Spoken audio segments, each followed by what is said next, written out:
Bitcoins is in the house. I have been waiting for this episode for almost 2.5 years now at this point.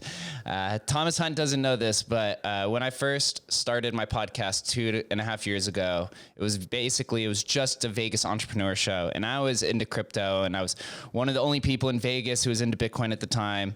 And Mad Bitcoins, I tried to reach out to a few times. He was one of the first people on the list of a handful of people that I wanted to interview out here in Las Vegas. Don't know if he's still here or not, but I've been a big fan for such a long time. When I got into crypto in 2016, your channel was one of the first ones that I stumbled across and became a big fan since. So obviously, Thomas is also the co-founder of Curio Cards and is the founder of World Crypto Networkm. So a lot of history here for the legend. Thank you for joining us.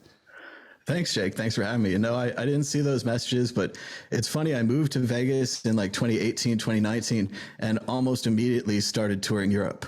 So it's the kind of thing where I was in town, but I wasn't really in town. So it's tough to be available for those in-person interviews. Yeah. And now I've just come to more familiarization of doing remote conversations. Before those first like 170 or so episodes that I did were all in person. I was not a big fan of remote conversations. There's just something about that personal interaction of having somebody in the room.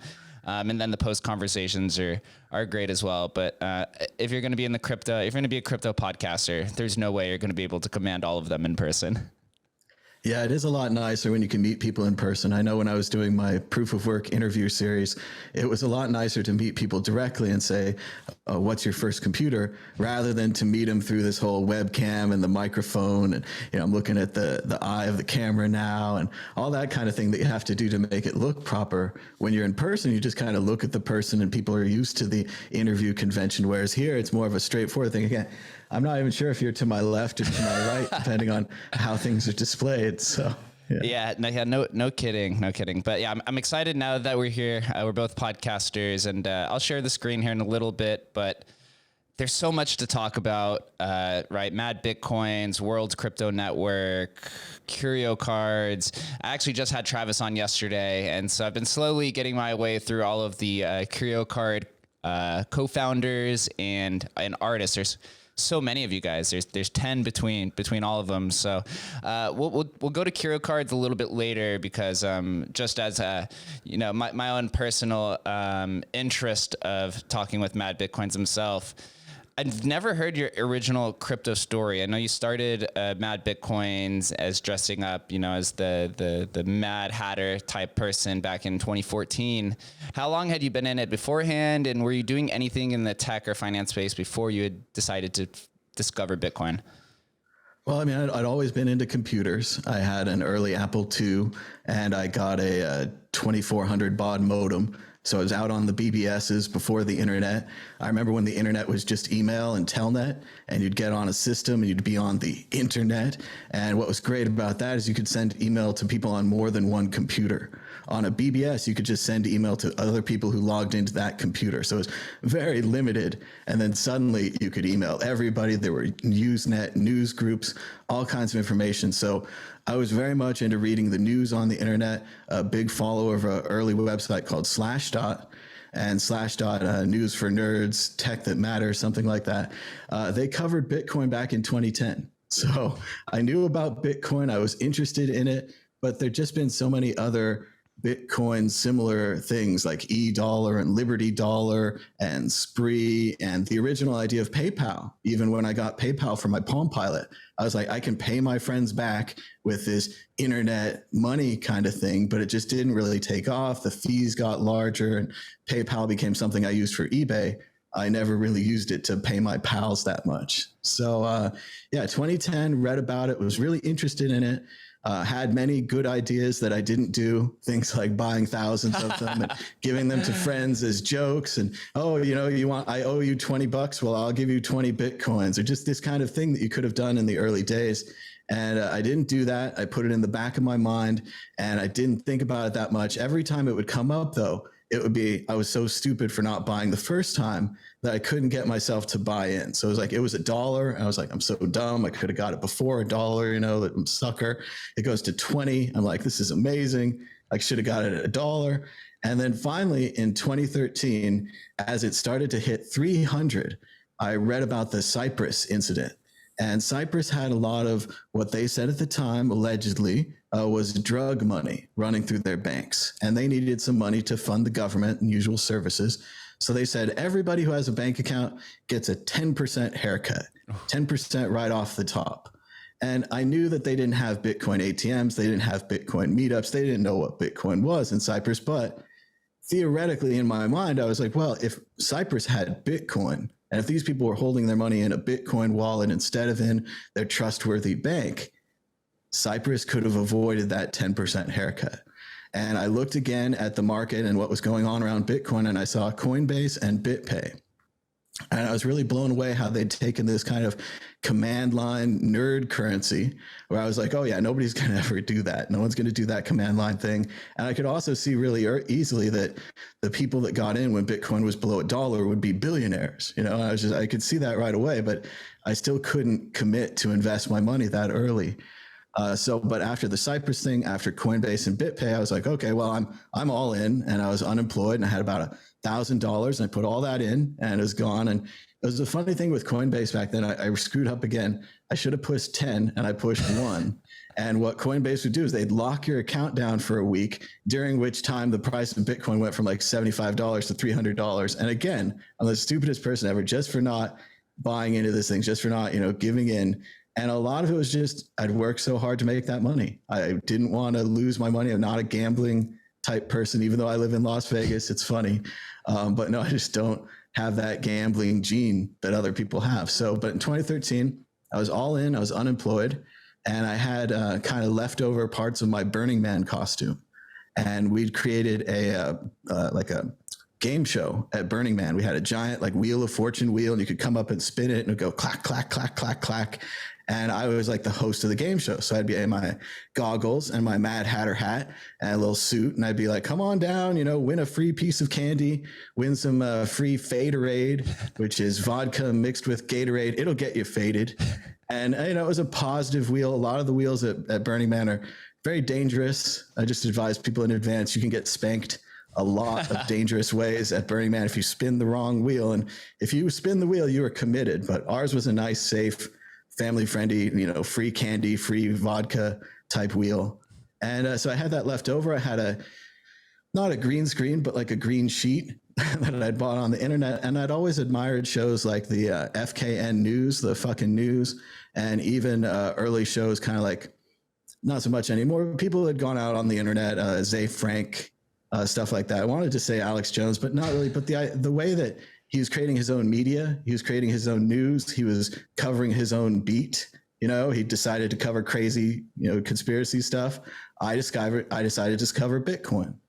And there wasn't really any other shows at the time except Let's Talk Bitcoin, which had actually started just a few weeks before I did in April of 2013. And I like their show, but they're kind of like an NPR radio show. Like it's a long interview and it's kind of slow and you listen to it in the background. And I was like, well, could I make a 3 to 5 minute little fast news show that's fun and maybe a little silly, but then also a little serious at times, and just kind of cover the news of Bitcoin every day? So I created the Mad Bitcoin Show. It was kind of a tight format. I wanted to be able to kind of get up, get the stories, write the script, read the script to the camera, edit the thing, put the graphics on, get it out. And that would usually take about half a day.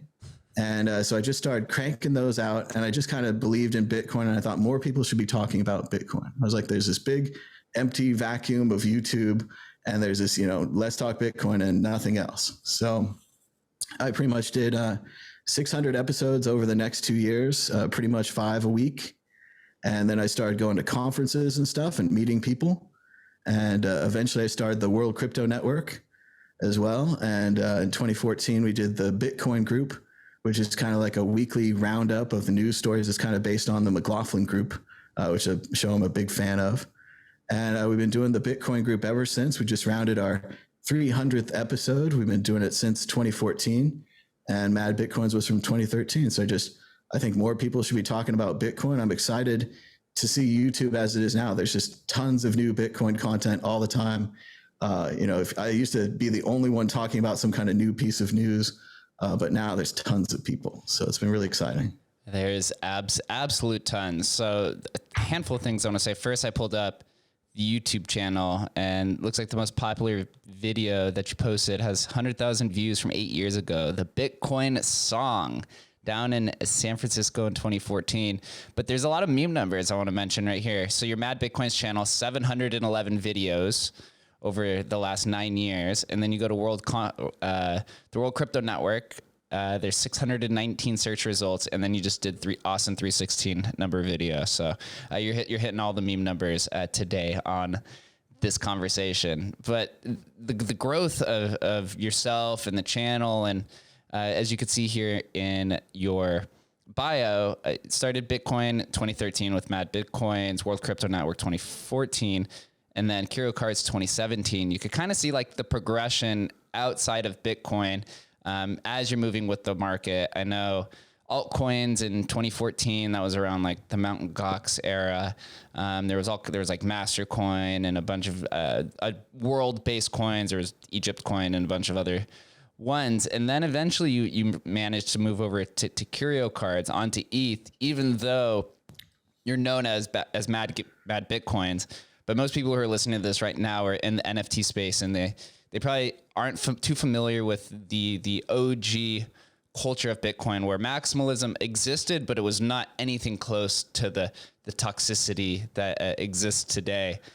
So I guess I could lead with this question is, as you started curating Mad Bitcoin videos, what inspired you to then found World Crypto Net, which I also believe was doing conferences out here in Las Vegas at some point in time, correct? Yeah, I went to a couple of Las Vegas conferences. I was able to go to the Money 2020 conference and record the Winklevi speech and the New York financial guy Losky. We had Super Nintendo Losky, and we had his big speech. But one of the main things that it started out with was that Mad Bitcoins was really limited to me. There wasn't that many other people that wanted to do episodes or wanted to dress up in a hat and goggles. And I also worried that it was too silly, and that the important message of Bitcoin and the reality that I do think it's a good investment. I do think that it's not financial advice, of course, but people who invested in 2013 in Bitcoin did very well if they held long enough. And so I wanted to kind of take those ideas of talking about Bitcoin and spread those ideas to other people. I felt that we had a lot of videos of me talking about Bitcoin, but we didn't have anybody else. So when we started the World Crypto Network, the goal was, not only to cover other coins, like in the name of the video of the website, YouTube channel, but also to have other voices. So originally we had a lot of shows. We had This Week in Cryptos. We had Christoph Atlas, Chris Ellis, Blake Anderson, a lot of other people, Tone Vase, Jimmy Song, contributed and made shows. And it was kind of this thing where, if you wanted to do a YouTube show, but you didn't want to commit to doing it every single day, which is the only way that I really got any traction on Mad Bitcoins, was just every single day. I mean, I took weekends off, which even that was questionable. Sometimes I would do weekend shows just to kind of keep in it. But if you didn't want to do that, the theory was with World Crypto Network, like if someone did a show on Monday, Tuesday, Wednesday, Bitcoin group on Friday, that would kind of keep the viewers coming in. Even though we didn't have that daily content. And what's interesting about maximalism is we actually grew to be kind of a Bitcoin maximalist network. Tone and Jimmy are incredibly strong Bitcoin maximalists. Mm-hmm. And a lot of the rest of us didn't really want to challenge them directly on air. Like, we wanted things to be polite on air. We don't want to have fights. But it was interesting. I felt what was going on in the altcoins and the general idea of altcoins, that they could try out things that other people aren't trying. And that's where eventually with Curio Cards, we went to Ethereum because we were able to create the collectibles there in a way that we couldn't on Bitcoin. Yeah, when I was just speaking with Travis, he mentioned that he was inspired by Rare Pepes, but realized that the counterparty didn't have the type of technology to hold or build out the vision that was originally enacted through his thoughts. First, how did the three co-founders, it's you, Travis, and the third person, I guess, is a mystery person. This is what Travis tells me. He doesn't like to go out or do any type of conversations. How did all three of you meet and then kind of build on this idea of an art collection / marketplace? slash handful of other ideas that Travis had talked about previously. How did that all come to be? Well, after, I did Mad Bitcoins in 13 and 14, and I did about 600 daily episodes, and I was enjoying it. It was going good. Bitcoin was going up. And then around the beginning of 2015, Bitcoin went down and it crashed horribly. And I said to everybody on the shows, I was like, all right, everybody, we want to maintain our hodl. We want to keep this going. It's time to get jobs. So I was really clear about it. I was like, it's time to get jobs. Like we thought we were on the boat to the stars, and it's not there yet. So I knew some people in San Francisco because I'd gone to some meetups and things like that. And I was really fortunate to get a job at a startup at BTC Jam. And we did Bitcoin loans. We were kind of a big Bitcoin startup back in the day. It was a really nice idea. They wanted people to be able to borrow Bitcoin and to pay it back. Unfortunately, at BTC Jam, I learned in a small way how many scammers there are on the internet and how many people would love to sign up for a loan for their daughter's car, and she needs it to go to work, and it's only a couple of grand, and never come back to make a single payment. So BTC Jam didn't work out. It was unfortunate, but I was in San Francisco. I was in the startup scene. I next got a job at purse.io. We did discounts for shopping with Bitcoin, and they're still kind of around today if you want to check out Purse.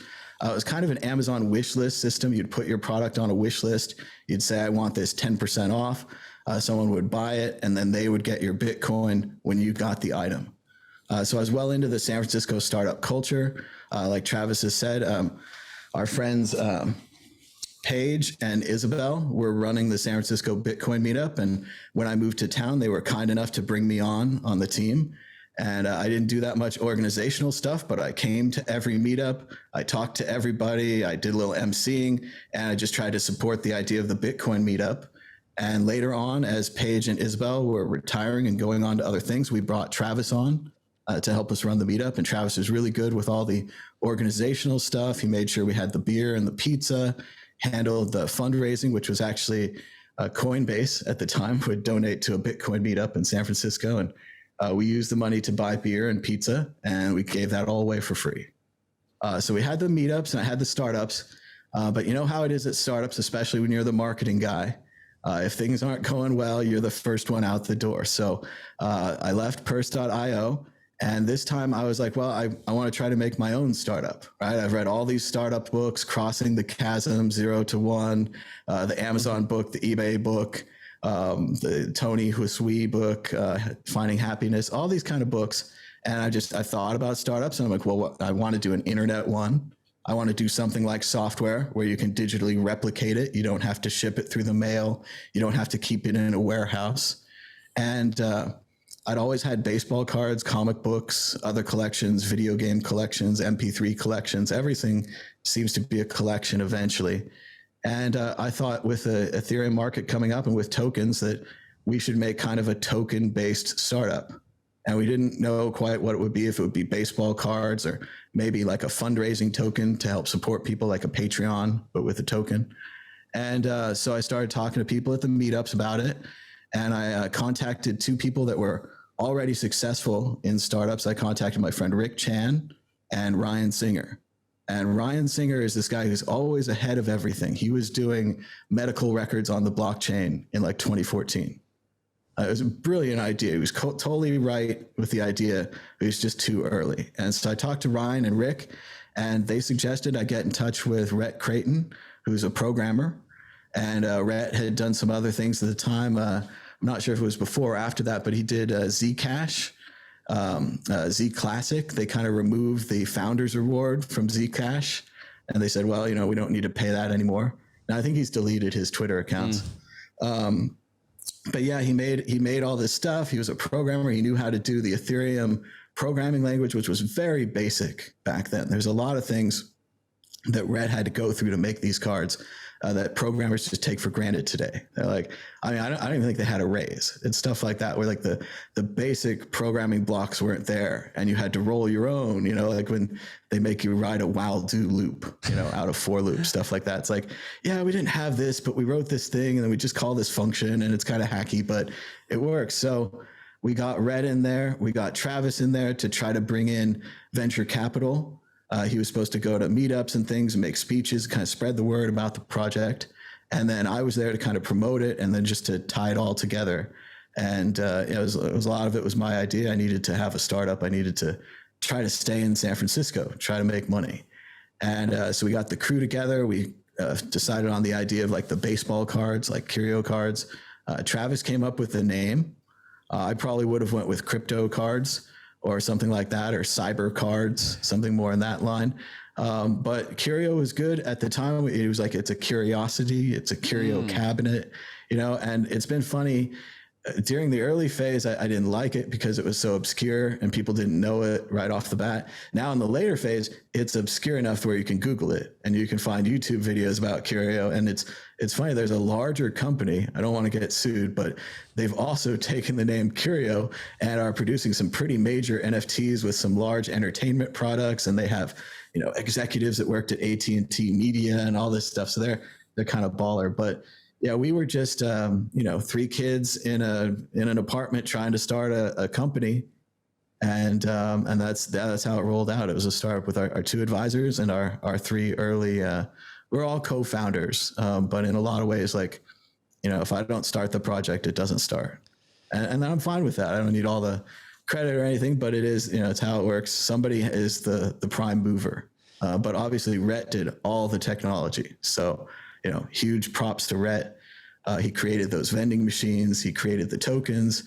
He stitched in the IPFS link, all this kind of stuff, because there wasn't a standard for collectibles on Ethereum. Yeah, at all. And you could see here, when I was talking with Travis, the team was the first to utilize IPFS. There's using non-divisible tokens, and of course now it's the first art collective, and there's ended up with 7 different artists contributing to 30 different cards, I guess, or you could say 31 with 17B, the misprint, and it's so interesting to hear all of the stories after the fact, where you hear like, now one of the most famous NFT artists, Xcopy, had contributed and was rejected, right? And it's similar to Rare Pepe's and the whole rediscovery processors. And then to put the icing on the cake, the $1 million collection sale at Christie's, which immortalizes the artist as Christie artists, and they sold the Sotheby's as well as you guys for the co-founder. But back then there was really no direction, predated the ERC 721 standard. So there's just so many different tinkerings that both of you had, or all 3 of you, and then the artist had to go about it. I found it really interesting, and I asked Travis this as well. You're immortalized in 2 pictures, and then these are the 3 co-founders that forget which artist this is, that Roback did as kind of a tribute to putting this all together. Did you ever have any interest in creating art or contributing to Curio as an artist as well as a co-founder, or did you see yourself more as an operator and you wanted to just kind of see where this goes? Well, I mean, it would have been a little too much to give myself like an art card as well as 2 cards with my face on them. It was kind of, the idea was to get other artists in and to kind of spread this idea to artists that they could make tokens. I mean, I consider myself an artist. I make my own works in my own ways, but they're not exactly like, pen on ink, that kind of thing. So no, I didn't think myself as an artist for the set. Plus, in many ways, I am a collaborating artist on several of the pieces. Like, for example, the 1 through 10 collection, I have a bachelor's degree in history. So I kind of wrote that as a historical story. I worked together with Philippe on what kind of art to use. He would send over an idea. I would send ideas back. He would change the piece. We had kind of a collaborative process. And I've also worked with Philippe just kind of suggesting ideas for a long time. I'm like, what about a Mad Bitcoin's Blade Runner poster? And, stuff like that, where I'm kicking off the art, but then the artist does the real work. Yeah, this and these are actually like really rare cards that sell for a lot. 500 supply, 250 supply, and then there was a new analytic tool that came out that you guys could see on the other video about the inactive cards. So then fast forwarding, the project fizzled out as the majority of projects that did in 2017, just because there was a lack in interest. It was very new. Most people didn't really understand what happened. Even in 2017, CryptoKitties were way more popular than CryptoPunks were. And, as we now look at it, the community is kind of what held everything together. And now Curio Cards has a very strong community. But during that down period, obviously another nasty winter you were very familiar with, and maybe you had to get a job this time around, a second time around in the 2018, 2019. Did you ever think about a rediscovery or NFTs becoming more popularized and whoever maybe now they're kind of classified as NFT archaeologists uncovering it? But did you ever think that these would be found again and that they would remain as part of non-fungible history on Ethereum? I absolutely thought they would be found. Through the whole NFT hype period, the more and more they were pushing the punks, they were pushing the apes, they were pushing the new projects. And I was just sitting there the whole time. I was like, I made one of these. I made one and my theory was that NFTs were all fake until they would discover my project. Because for every other project, I can assume they're selling it to their friends, they're buying it back, they're selling to their friends, they're buying. I have no way of knowing who's buying these things. But when it comes to Curio Cards, when it comes to my project, well, if they gave me money for these things, then I would know, right? I would be like, wow, it's a real thing. It's not a scam. So I kind of always had that thesis, and I was always kind of like, sore butthurt about not being included in NFTs as they took off and everything. And then, one day, it kind of happened, and there were starting to be these messages in the Twitter box about, do you have any cards and these things? And a few days later, I heard from Adam McBride, and I heard the little story about how, I think it was Harry BTC or maybe Hard BTC, but it's Harry BTC. Yeah, Harry. And he found the contracts, and it was really interesting. I'm not sure why this was done, but Travis decided to take the contract addresses off of our webpage. I think he was worried about people maybe buying them and being unhappy. He didn't want to be sued for, if you sent your money to this address and you got a card back and you weren't happy with it. So he took down the addresses, and he also took down all of our YouTube videos, because every week when we would make these, we made a YouTube video on a New Card Tuesday. And that was one of our main outreaches. And that's also why we broke the cards up into groups. The cards were released week by week, usually in sets of 3.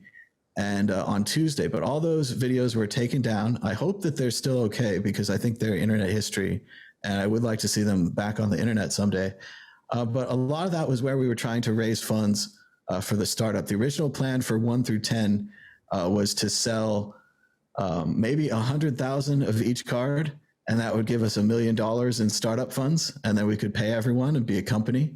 And obviously we didn't sell 100,000, and we kept making less and less, and we sold more, but we sold less. And what was great about the Robeck cards, as you mentioned, they were the first to sell out, and we were able to just give the funds to Robeck because unless they sell out, we didn't know what to do as far as the funds, because we didn't have the money to buy them. This was not a funded company at all.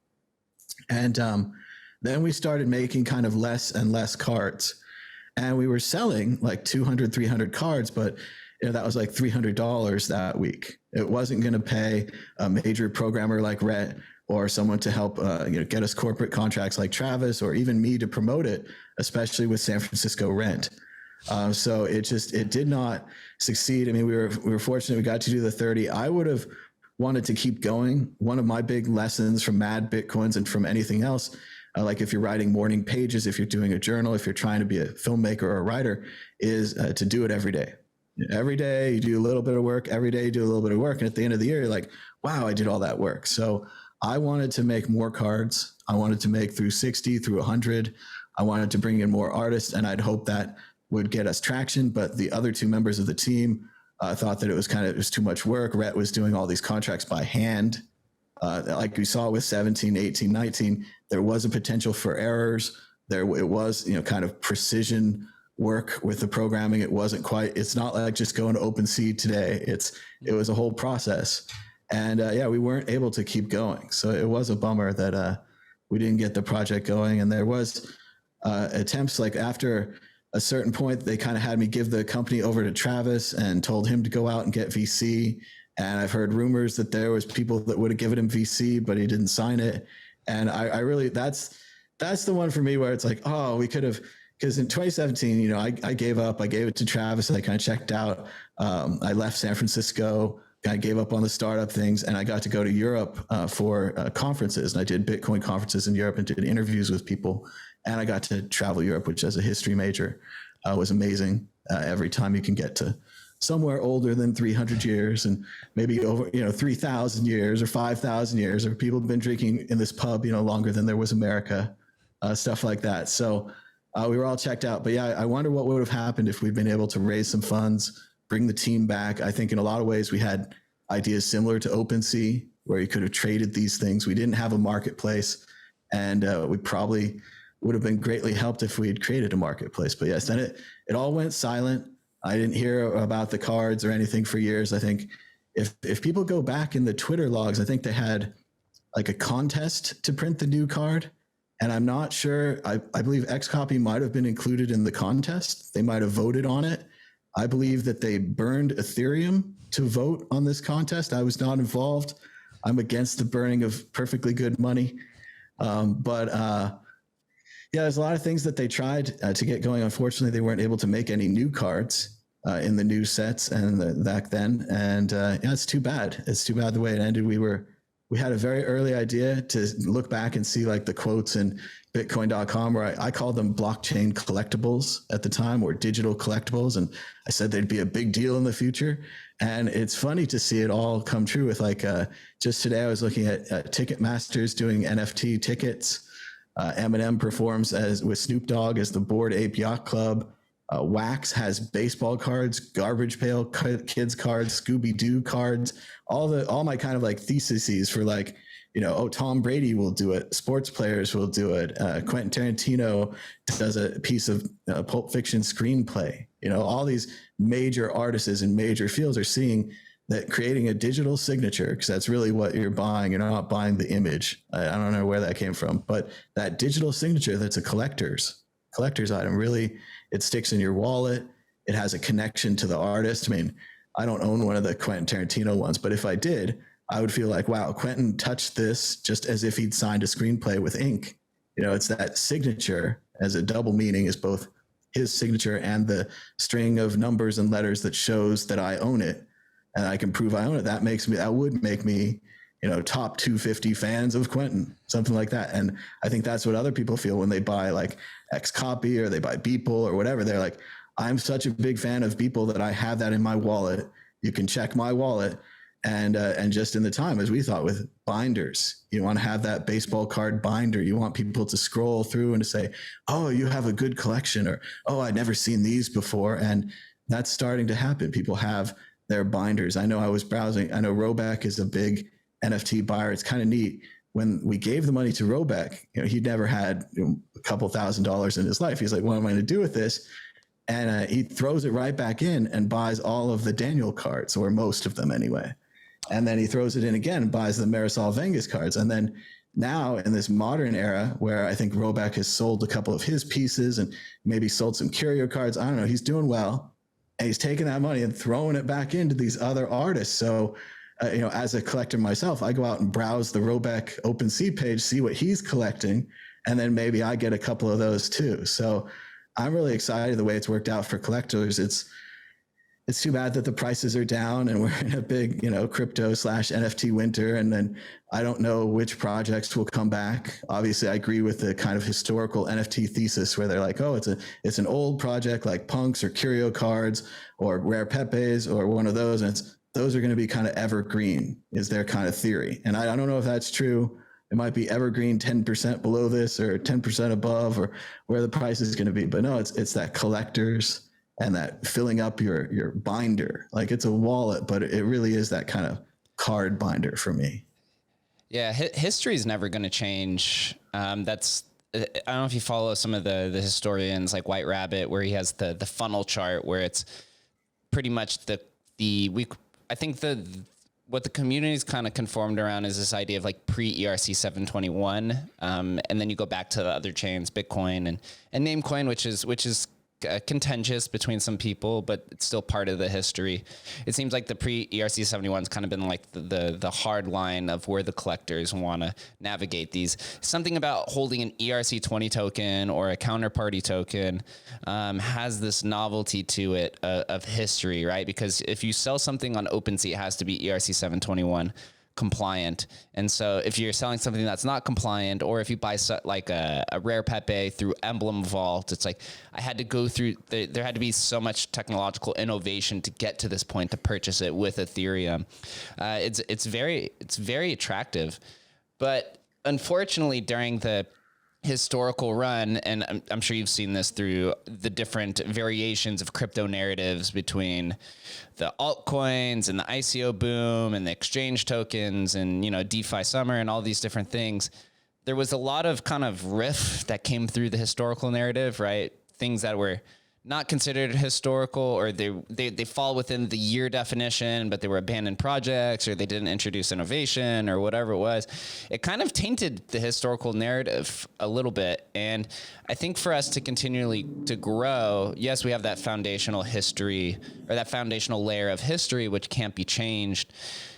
Eventually, when more money pours into the space, there's going to be a large amount of antiquities collectors that are very familiar with their parents, who go to yard sales, or they follow Gary Vee and they buy old sports cards.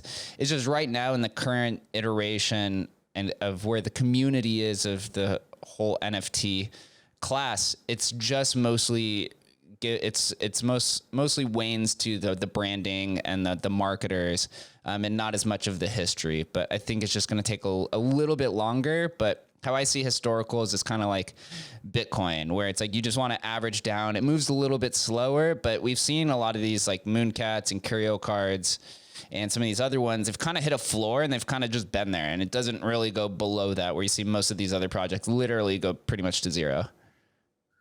Well, I think it's been interesting for people to watch because with the case of the NFT history, and really all history, it was written in real time. Right? So it's discovering every day, and you're like, oh, I've never heard of Mooncats. What are those? Oh, I've never heard of Curio Cards. What are those? And there's this kind of discovery process. Whereas I think next time when people look at the history, they'll be like, oh, rare Pepes are here, Spells of Genesis are here, Curio Cards, all this. It'll be more fixed.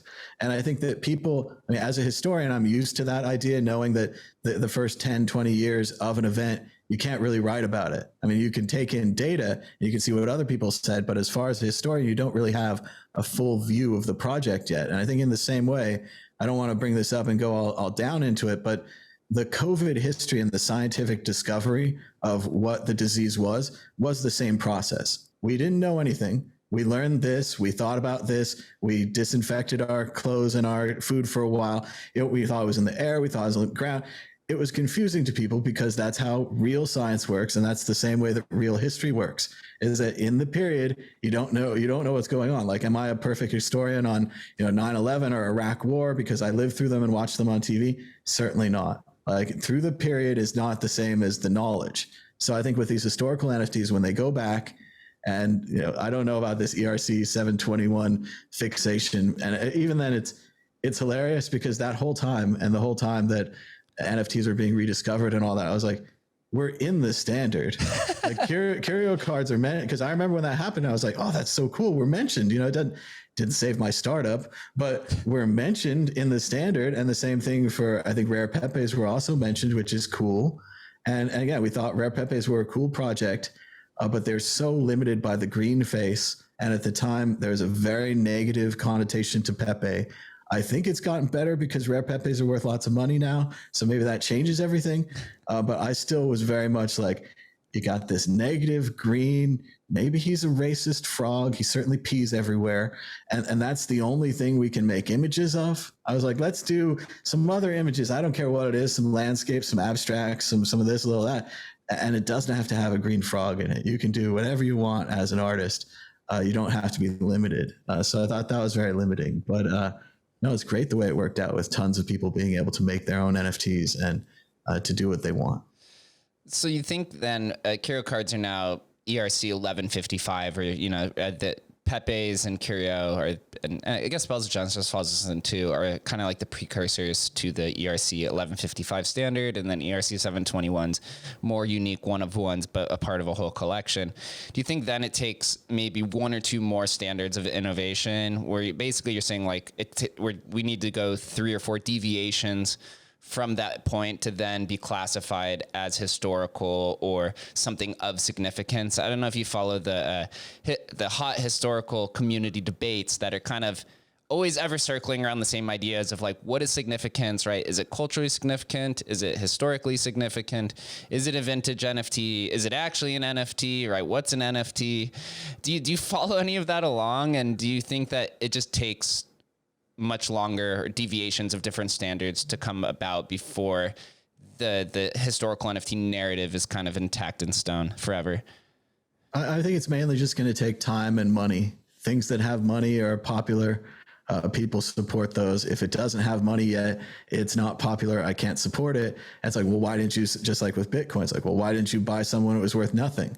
Why didn't you support us when it was worth nothing? Why did you call us all those names? And that's the difference between someone who gets in early and suffers and someone who gets in late and just does it. No, I think all the historical NFTs will be recognized, and it's just a matter of community size. If you look at the Curio Cards OpenSea page, they have 5,000 people who've purchased one card, and it hasn't moved in 6 months. And if you look at the number of cards, there's about 30,000 cards. So we haven't gotten to the point of one card per person interest. Once we get past that, it's going to be very difficult to even get one Curio card. So I think that'll happen to Mooncats, that'll happen to Curio Cards, all these old things, because at the core, especially with Curio Cards, yes, there are other types of NFTs like tickets and access tokens and all these kind of things. But with a collectible, it's valuable because it's old. And one of the great things about Curio Cards, and what I would say in our YouTube videos, is one of the things, like we had the single coin per card. You couldn't tear it up and have half of a Curio card, because I don't want half of a Curio card. I want a whole one or nothing. I don't want a baseball card with the corner torn off. I don't want a coin with a little edge, torn off so you can keep some of the silver. I wanted the full thing, and that people could trade them, people could have them in their binders, and that kind of thing. And I think that will come true to these other people, where at their core, they're collectibles. They're collector people. They want something old. And the other great thing is, not only can you not destroy a Curio card, you can't split it up, its value and its rarity is right there in the blockchain. If we printed 2,000 of them, but we burned 1,500, you can look right there, see the transaction, see those cards go to the burn address. You can see your cards go to your address. You can even see the provenance of your card. If I bought like an ancient sword and they say it was owned by Braveheart, I have to go back and interview every person and every family that's owned the sword. Whereas with Curio Cards or CryptoPunks or any of the NFTs, they have this record on the blockchain, whatever blockchain it is. And you can go back and you say, wow, this was owned by Vitalik once, or this was owned by this guy who sold it to this guy, sold to this guy. And there's a little story that's right there in the collectible, and it can't be separated from the collectible. And these massive computer networks continue to chug away for years, keeping our Curio data online just because it's part of the blockchain. So it's inevitable. I don't know about prices, and I'm not financial advice. But to me, as a collector type person, these early NFTs do seem inevitable. And it's just a question of knowledge. Not enough people know that Curio Cards came before CryptoPunks. If I was marketing it, that's what I would be focused on in the marketing. Even though it's a little cheeky and everything, I don't think that CryptoPunks can be taken down, right? You're selling punks for 30, 50, 100 Ethereum. You're in the Christies, Sotheby's. I mean, they're not going to be taken down by some little cheeky marketing. But as historically on the blockchain, it is true. Our contracts are older. Rare Pepe contracts are older than that. Spells of Genesis contracts are older than that. So I do think it's going to come around. If the main question is kind of the larger question, which we asked in 2017 and we got a no, and they've asked again in 2021, they got a maybe, is, are people going to collect digital signatures? In the future, do you see yourself with a shoebox full of cards, or do you see a shoebox full of addresses that prove that you own a digital signature? I mean, looking at it just in my own lifetime, I looked at some pictures today of a museum I went to, a design museum in Cologne, and they had the original Macintosh, and they had the iMac, and they were already behind glass. They had the Sony Walkman, they had the Apple iPod. I'm looking at these like I owned all these, and now they're in a museum. So just in the same way, when I look at the Curio Cards or Rare Pepes or even CryptoPunks, who are also very early, and Kitties as well, they're old, they're valuable, they're provable. If the number of collectors rises above the number of cards or the number of punks or kitties, the price will go up. They'll be recognized. There'll be articles. And then it also, sure, for our project, it's incredibly helpful and amazing that we were included in Christie's and then Sotheby's. That again happened with, I don't think any of the team was involved in that. None of the artists were involved in that. That's independent collectors. And even the idea that these collectors care, like full set doesn't get you anything. Like you don't get a doctorate, you don't get a law degree. The full set idea was, again, kind of our marketing idea, where we're like, we want people to collect these. We want people to look at the subsets and to say, well, you could get a crypto graffiti set, 11, 12, 13. You could get a 1 through 10 set. And if you're really a hardcore collector, you could get this 1 through 30 or even 31 set with a misprint. And it was really exciting to see people grasp that right away, make the trades they had to make the early risky buys, whatever they had to do to put those sets still together, and then to contact the auction companies, take the cut, because I think obviously Christie's and Sotheby's take more of a cut than OpenSea, right? And then they had the advertising campaign. They had to find someone to purchase those sets, and having them sell for $1 million and $500,000, having Curio Cards be the first Christie's auction denominated in Ethereum, and they had it on the big board and everything. And then obviously people know with a little bit of Googling, it's not a secret, but for the Taylor, I think Taylor Gehring, I might have his last name wrong, but the Taylor Ethereum guy, one of the early programmers included in the project to purchase it as a piece of Ethereum history. It was just great. It's just a great story all around. And it's amazing that it happened to Curio Cards. Yeah, there's just green flags everywhere, just showing that you can be a historical project and still produce new, innovative progressions to the project, right? Being denominated in ETH and in Christie's, and yeah, when I sold my Mooncats at Sotheby's, it was a 20% buyer's premium. So for those that didn't know, it's quite a lot. And now the auction houses have kind of trickled away.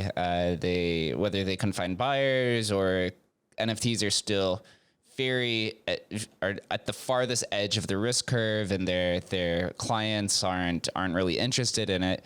Now we've kind of moved on to different ideas, and when you start thinking about like the history and something that caught my attention, but it's so simple, that when the amount of collectors outpaces the supply, right? So 30,000 Curio Cards, you have 30,001 collectors. That's when it generally takes like breakaway speed, and I looked often at the Punks model, because Punks, as I mentioned, 2017, weren't the most popular collection, right? It was CryptoKitties that almost brought down the Ethereum network. That's probably the closest it's ever been to almost going offline. But then Punk's community stayed intact for the 2-3 years. And I believe the quote is that they had 1,000 community members up until about February of 2021, when it really took off. And then they had then I don't know if it was the amount of collectors then, because of the hype, then outpaced 10,000, but it really had that breakaway speed and never looked back. And so for them, it took about 3 to 4 years. So I try to look at from the same model and say, maybe these historic collections are 3 to 4 years away, but now there's more people in this space. So once we get out of the bear market, and all it takes is 1 or 2 little hype things to really set things off. I remember at the beginning of this year in 2022, when Gary Vee had popped into the, Adam McBride's Discord, and it literally just set everything off just to show interest. But there are like big figures who are still collecting a ton of these historic projects, and I think it's because it relates to either their parents' history or their history and the nostalgia. You have people like Daryl Morey, who's like the 76ers president. You have Matt Kalish, who's the co-founder of DraftKings. There's a handful of these like very like prominent figures in the sports world and the entrepreneur world who are collecting these historic assets without even really worrying about the price, because they kind of see like the larger vision. So I think at this next run, I think once we start seeing some more of these like metaverse integrations, I had seen in like crypto voxels and Decentraland, some people set up these like museums, which I guess is like kind of novel, even though it's still like a web browser type thing.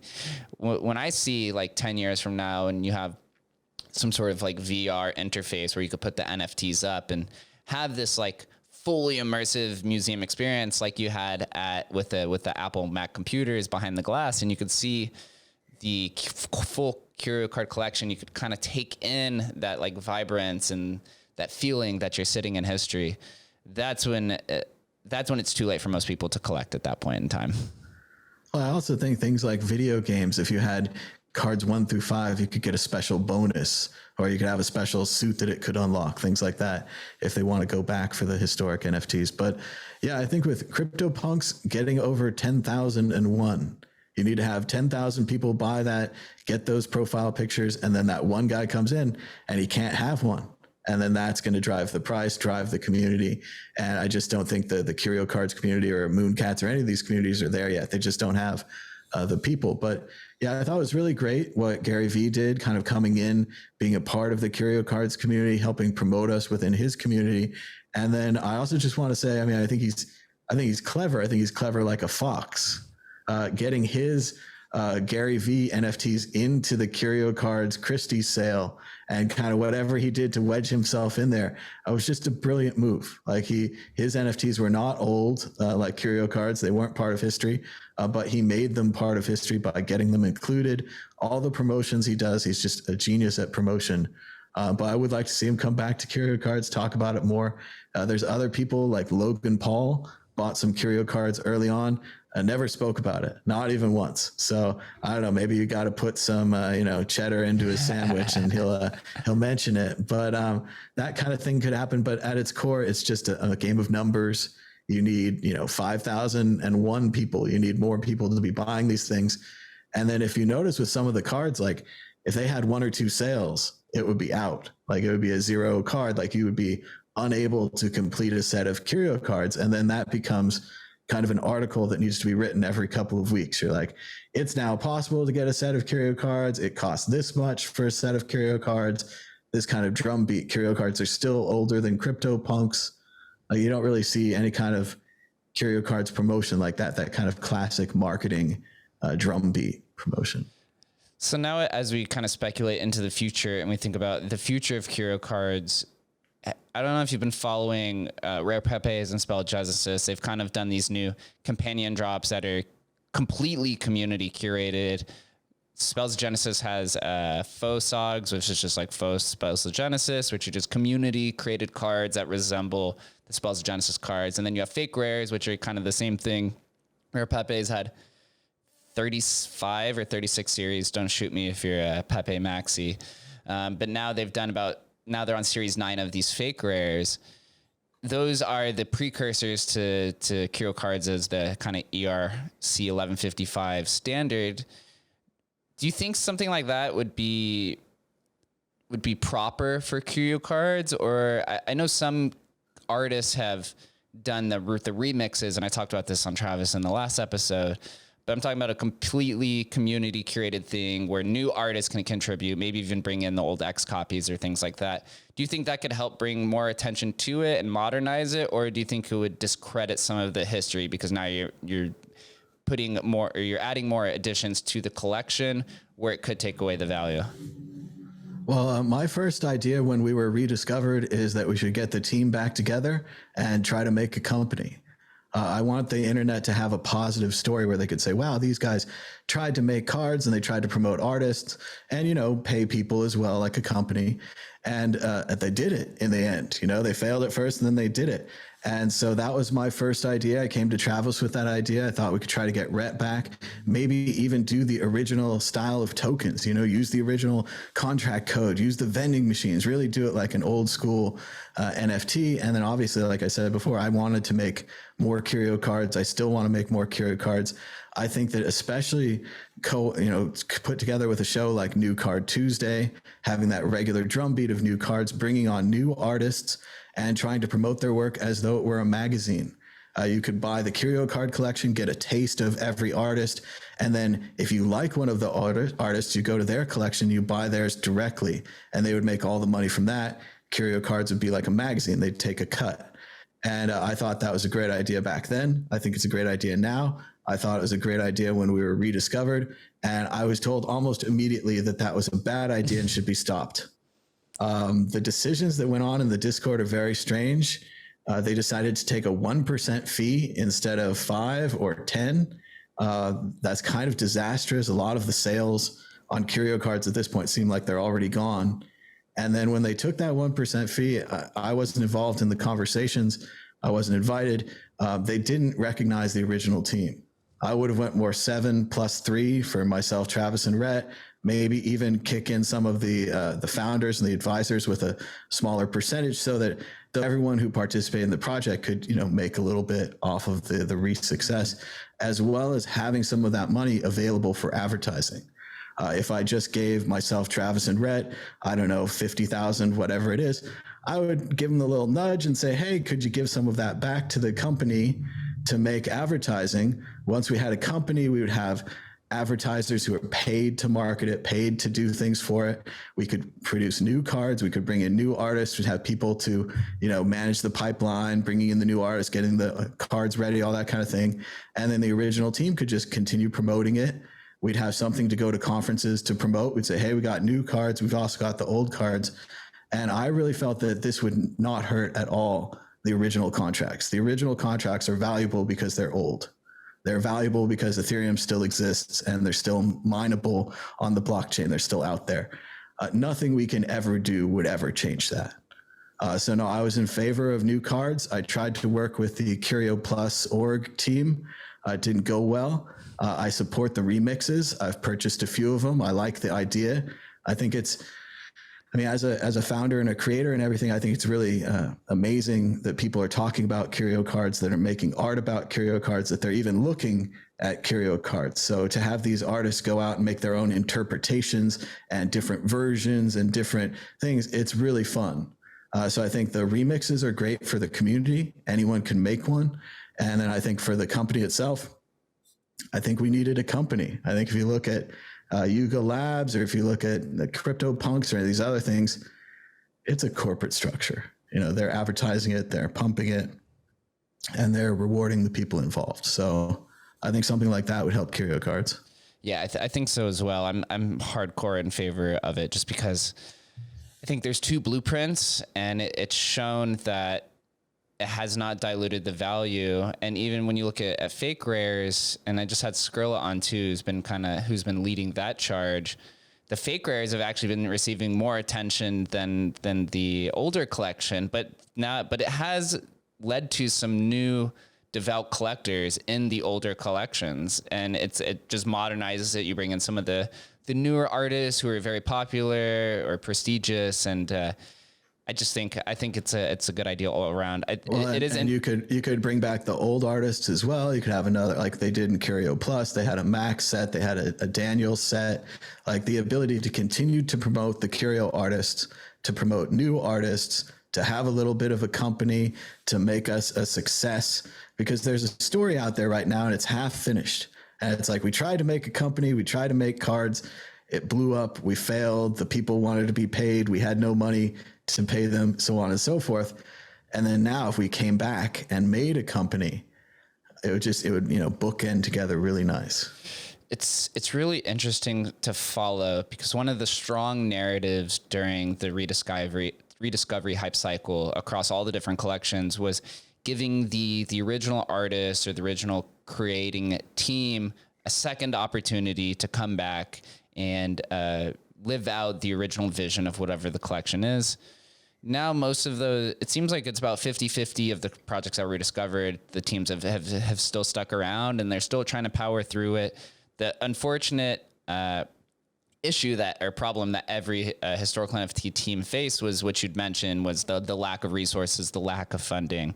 So the teams haven't been able to introduce modern minting mechanics and fundraising, which you see with some of the new ones, right? 10,000 mint at 0.08 ETH, you come away with 800 ETH, and then it gives you a treasury to build upon that.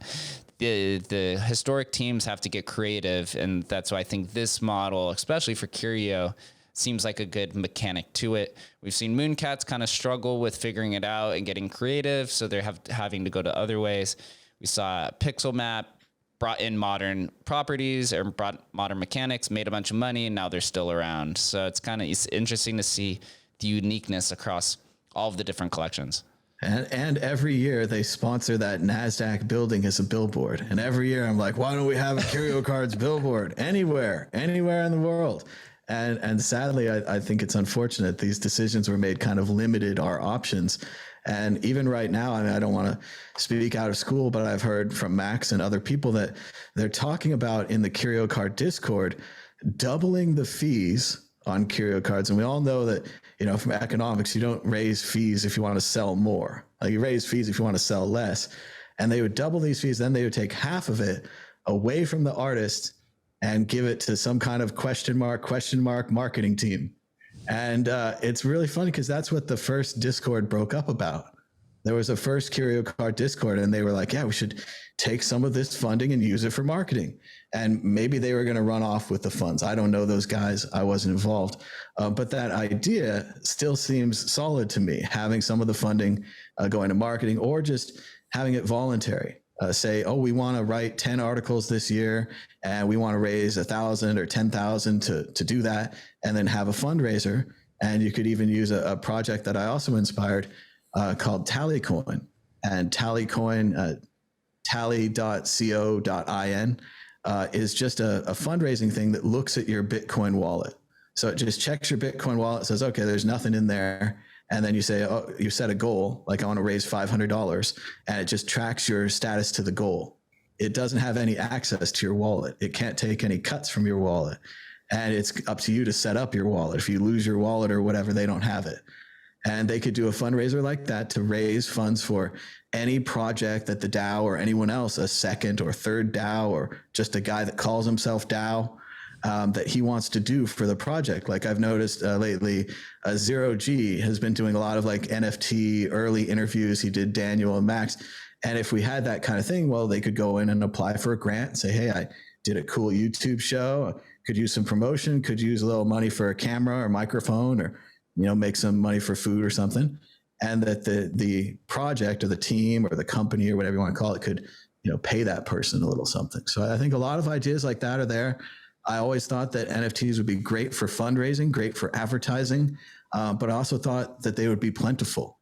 I thought that you could make lots more NFTs, and that and the community gets it. They're like, oh yeah, they made this. These are the production ones. These are the 1,000, 10,000 number. But if you go back to the original collection, there are some that are 300. There are some that are 200. If you want a really rare thing, you can buy it, or you can do ones of ones. I think there's a lot of great potential fundraising opportunities, but it's all about making more things. I don't think that, you looked at my, thing I did, Mad Bitcoins, World Crypto Network, Bitcoin Group, Purse, BTC Jam, Curio Cards.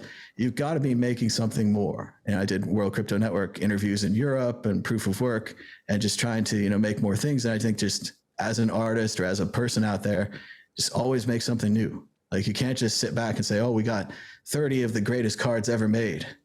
We're never going to make another one, even if there's a misprint that might need to be included as well. We're going to ignore that.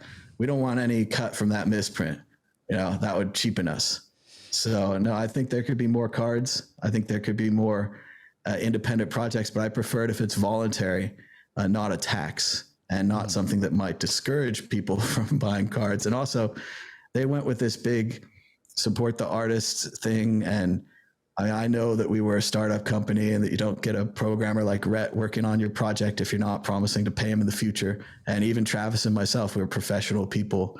We need money to survive and pay the bills and things. So yeah, I don't think you could organize this as just a community project. So yeah, it has to find refound interest. It has to come from curiosity, from purpose, from something that's not financially compensated, at least initially. That's kind of how culture is born.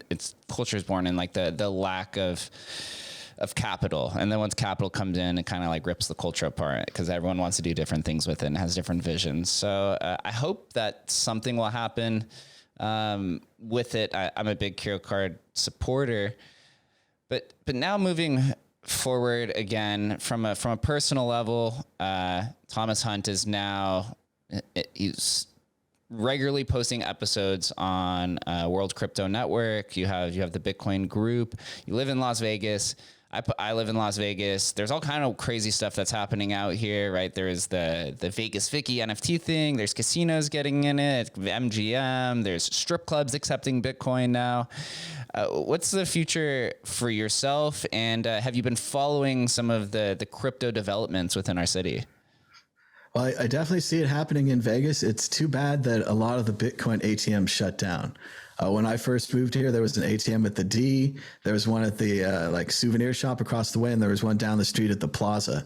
And that was 3 in the downtown.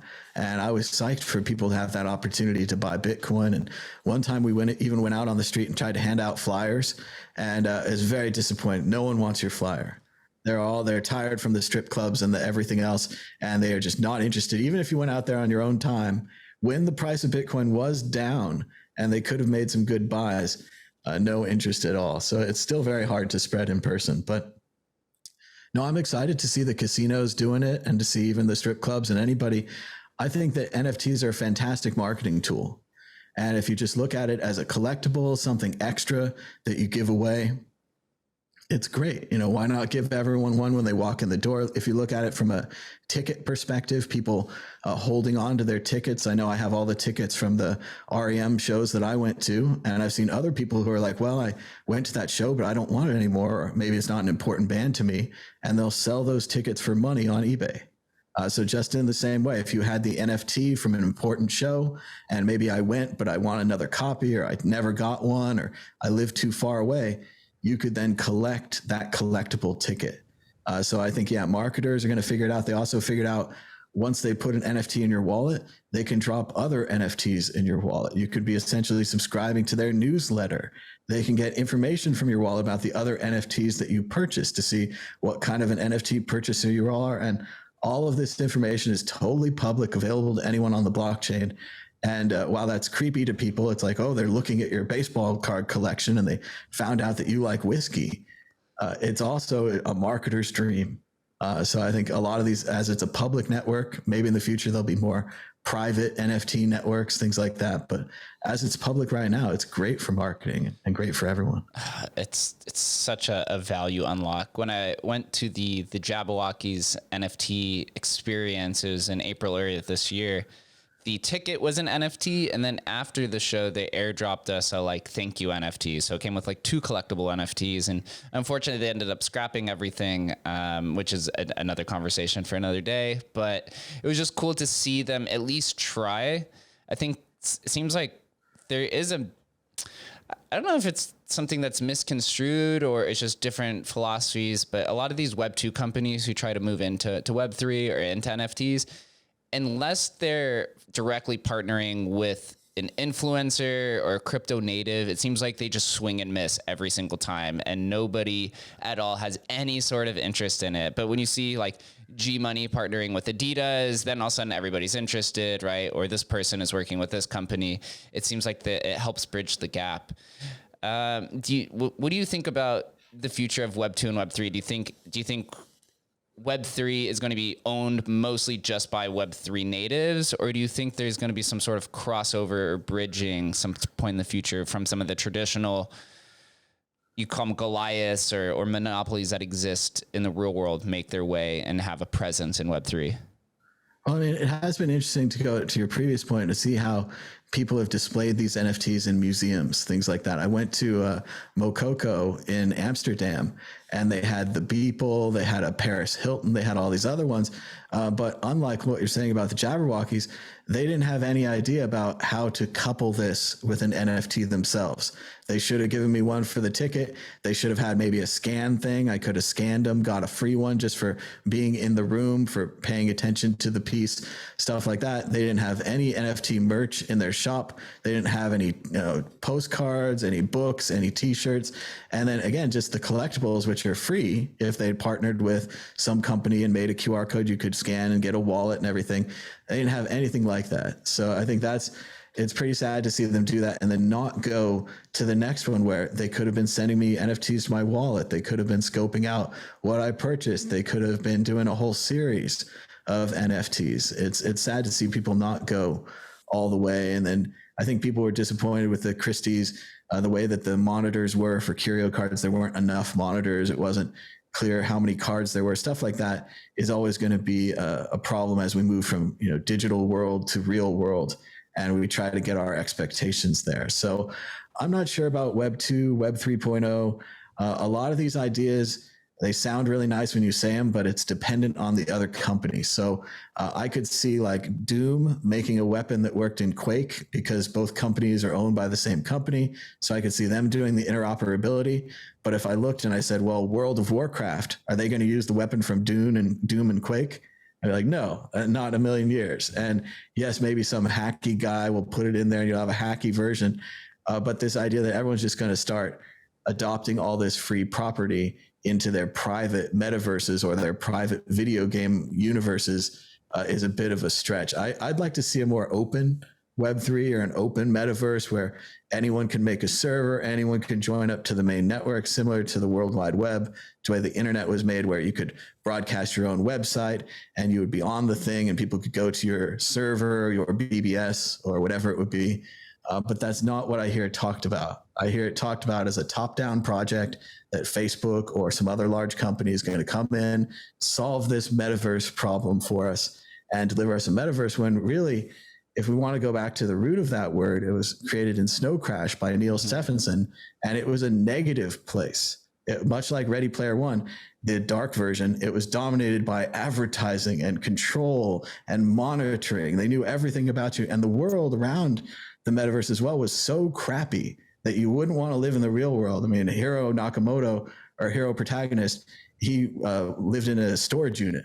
You wouldn't want to live in a storage unit. You want to put your goggles on and go to your fancy dreamyverse. And I just find it very strange that people are positively describing the metaverse. They're like, the real world's so bad, we're going to fix it with goggles, and you're going to be happy wearing goggles all the time.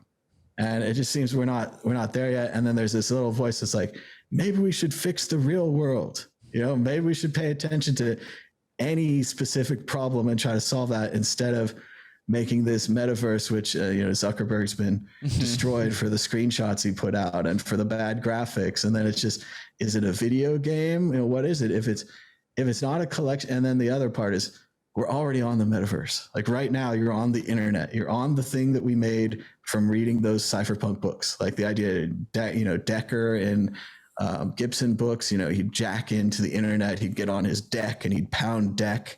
That's a laptop. Like we didn't even have those then. He wrote that book on a typewriter. This is, the ideas are there. We have the video conferencing now. They said many times that like the internet will never do video conferencing. TCP/IP is not good enough, can't handle the packets. And then through the magic of pornography, we have video conferencing, we have video streaming, we have all of this stuff. So in the same way, I don't hear anything about a porno metaverse. I don't hear anything about Pornhub challenging Meta and all these things yet. If you look at VR, like what VR is actually used for, what people are actually buying VR for, it's VR porn, right? So unless they have a VR porn metaverse, if you look at VHS and beta, if you look at camcorders, any of these technologies, streaming video, of course, all developed for porn. So Zuckerberg, I didn't see anything in his presentation that said he was going that direction. So I'm not sure what they're doing. Wherever the porn industry and the black market is first, generally innovation tends to follow after. One more question before we get out of here. I noticed there hasn't been a new video on the Mad Bitcoins YouTube channel for quite some time. Is Mad Bitcoins retired? Is Thomas Hunt moving on to something else? Or what's the future?